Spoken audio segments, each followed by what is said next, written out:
welcome back to Morning Sun Homestead. My name is Mary Ann, and this morning I'm going to show you how to plant some plants in this container that has a drip tray and the cells, very sturdy plastic.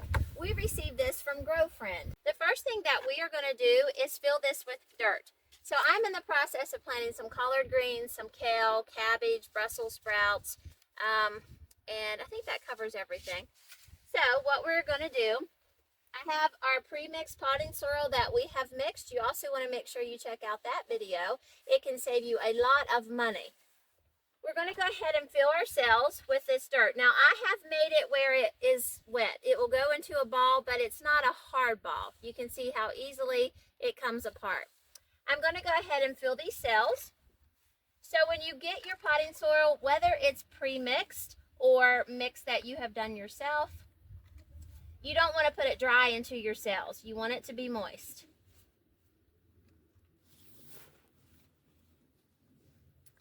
It's really easy to fill this cell box. As I said before, the plastic is a heavy grade. Once I fill all my cells, I always go through and push the dirt down. And then I'll go back and refill the cells with dirt before I plant. I do this because I want to get the air pockets out of the soil. Air is something that can kill the plant. It's not good for roots. The plant needs it when it's above ground, but when it's below ground, it does not need that. It will not let it live. Once we have all the cells with the dirt pushed down, we don't want to tamp it or pack it. Just softly push it in. We are going to refill our cavities back up. Sometimes we'll have some excessive dirt. If so, just take it off and put it back in your bucket. At this point, we are able to plant our seeds. I have already labeled my cards, my little sticks. That's important. Don't ever think you're going to remember what's where.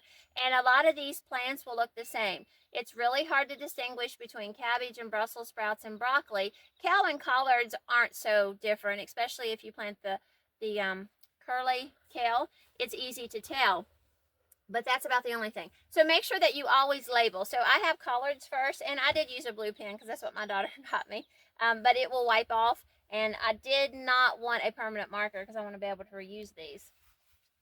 The first thing that we're going to do is we have this little tool. You can also use your finger or a pencil. Anything will work. This came with our kit from GrowFriends that we are promoting their products. So I want to be able to use this. And you'll just push a hole down in each cell.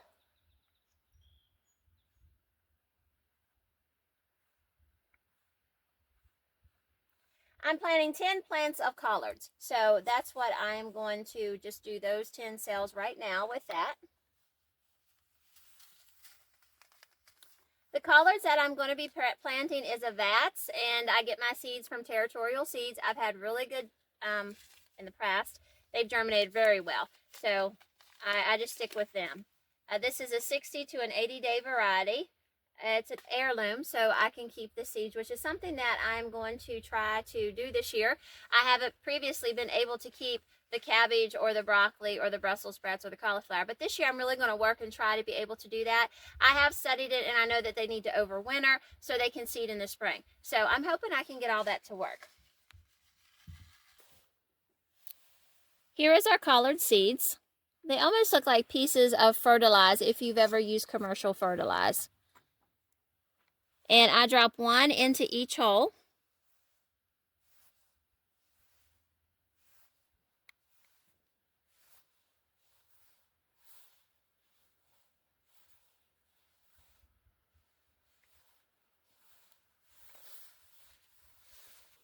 Once we have them all planted, we're just going to shuffle the dirt over them gently.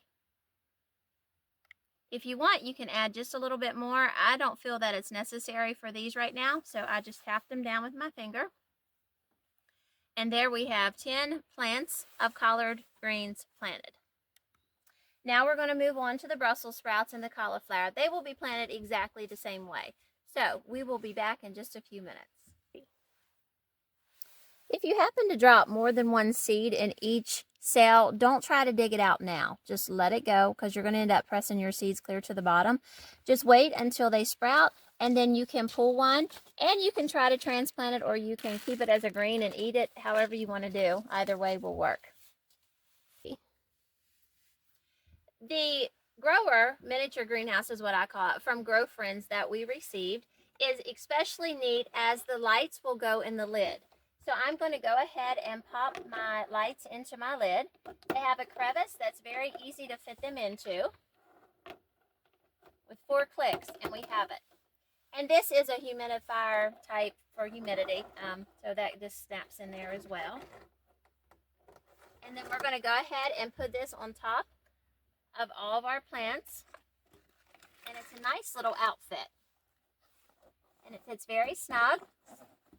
Now my plants, the soil was wet enough, so I did not put any more water on top of them. I will check in a couple of days. Actually, I'll check every single day. If they look like they're drying out, I will get a squirt bottle and squirt them. Don't try to pour water on them. I do that a lot, but it also, you got to be careful to start washing your seeds away. Now, this is a heating mat. All seeds germinate quicker if they have some heat on the bottom of them. This works great. A lot of times, if you have a wood stove, you can also put it by the wood stove. That's usually how I have always started my seeds. This is the first time I've ever had a heat mat, so this is going to be a new experience for us as well. I'm going to go ahead and put this on. The heat mat will get plugged in. I just want to show you what the little miniature greenhouse looks like and how convenient it is. You don't have to have a shelf or anything to suspend your lights from. You can just turn it on. There is 3 different light settings as well. We can have both lights shining, only one. So if you had some plants that were getting tall and you did not want that side on, you don't have to have it. You can do the other side. You can turn it off, of course, and then there's both again. And we also have a dimming feature that we can dim. There's 4 different settings to the dimmer. I want these as bright right now as possible. And it also has a timer. And there we have our neat greenhouse from Grow Friend. In reality, it is very simple to be able to start your own seeds. I usually do heirloom seeds, but you can start whatever seeds you want to, just get started. That is the first obstacle to being able to grow your own garden. You can also grow your own plants, and you can put them in containers, or you can put them in pots, even if you only have a small patio, or window boxes. If you are in an apartment that's up stories, you can even do window boxes. So don't let the thought of space or not having 20 acres or 5 acres or 1 acre stop you from growing a few plants that would help make your family's meals cheaper and healthier. Welcome back to Morning Sun Homestead. Today we're in the greenhouse and we are going to be transplanting plants.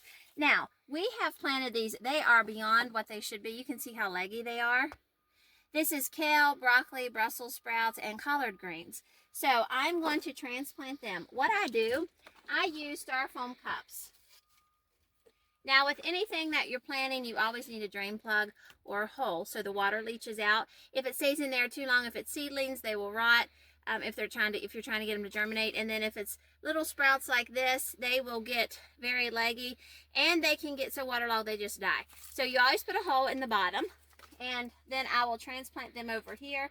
I have some soil here that we have mixed ourselves. You want to make sure that you watch our video on how we make our own soil. I am going to water this tray very well because that helps me be able to get my seedlings up out. And then I'll also water this dirt to where it's moist because it's really dry right now. We're going to make it moist, and then we'll start filling our cups and moving our seeds over.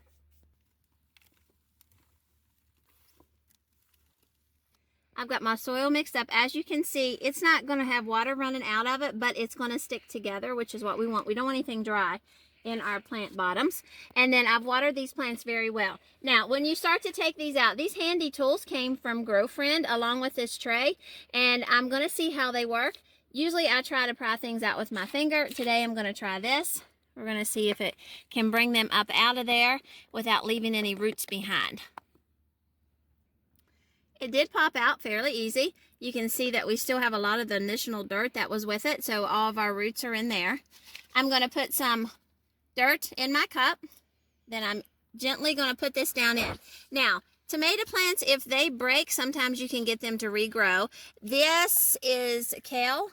I think. Hold on, I could be wrong. No, this is cabbage. So any of the others, we need to be very careful with their spines. If they snap, they're going to die. So, and then I always just gently press down and make sure I have plenty of dirt. And that is going to give them more room to grow. And after I'm done all my plants, I will water them one more time. When you take your plants out, you want to be so careful because if you bend that spine at all, it's going to break. So, see how they get interweaved when you let them go too long like I have? So we have 3 in here. When you transplant, do not plant all 3 of them together. We need to get them out. Our main goal is to get at least 1. If we can get all 3 of them, that's just going to be extra, which is great. I am a frugal planter and I'm going to try to save each one of these. But it does take a little bit of time to separate your plants because they get interweaved. Now that I have that, I'm going to go ahead and this end actually started working better for me than what the little scoop like did. And then I have them all out. Now once I have them up here, I'm going to have to separate them. And this is where it gets tedious. So of the 3, this one looks the healthiest. That's the one I'm going to focus on. That's the one I want to keep. I am going to try to plant those 2 as well, but I wanted to make sure that this one had all of its roots. If you don't want to try to save it, when they come up, what I do usually always with tomatoes, if I get too many seeds in the cell, I will cut it off when it comes up. All you do is just make a pair of scissors and just snip it off, and then that gives your other one the better thing to grow with. But I know right now they look a little droopy. That's just because they're getting moved. And the greenhouse is hot too. So once we're done, we'll water them well. And they're going to look much better. In a couple days, they're going to come right up. And they're going to be standing up. And they're going to look great. Right now, the plants look a little droopy. Just because we've transplanted them. But in a few days, probably just tomorrow morning, we're going to take another shot and show you just how healthy and perky they look. It has been 48 hours since we planted. As you can see, everything looks very nice. We had one kale here that didn't make it. It's just a little tiny piece of greenery sticking up. But overall, everything's done really well. Now, something that I do with all my plants is, first of all, you never want to water them too much. They're pretty dry right now. I'll give them some water. Matter of fact, it's raining. I'll probably just set them out and let them get that water since it has the nitrates and everything in it that they need. But another thing that I do is always run my hand over them a couple times a day. Just whenever I walk into the back room, I do this. The reason I do this is it's going to build very good spines. They're going to be strong. And then when we plant them, when the wind blows, they're not going to topple over. We hope you enjoyed this video of how to start your plants and how to transplant them so they don't become root bound. And then eventually we're going to show you exactly how we set them all out into the garden. But for now, we're keeping them in our home under a light where it's a little bit warmer because nights still are dropping down into the 20s and we don't want them to freeze being at a tender age like this. If you enjoyed this video or learned something from it, please subscribe to our channel to help us grow, hit the like button, and leave a comment. The comment section is a treasure chest for other people, so you can put what has worked for you and what hasn't, how you did this or how you didn't do this and why. So make sure you leave a comment so the rest of our viewers can also learn from you as well as from us. You guys have a great day and happy planting.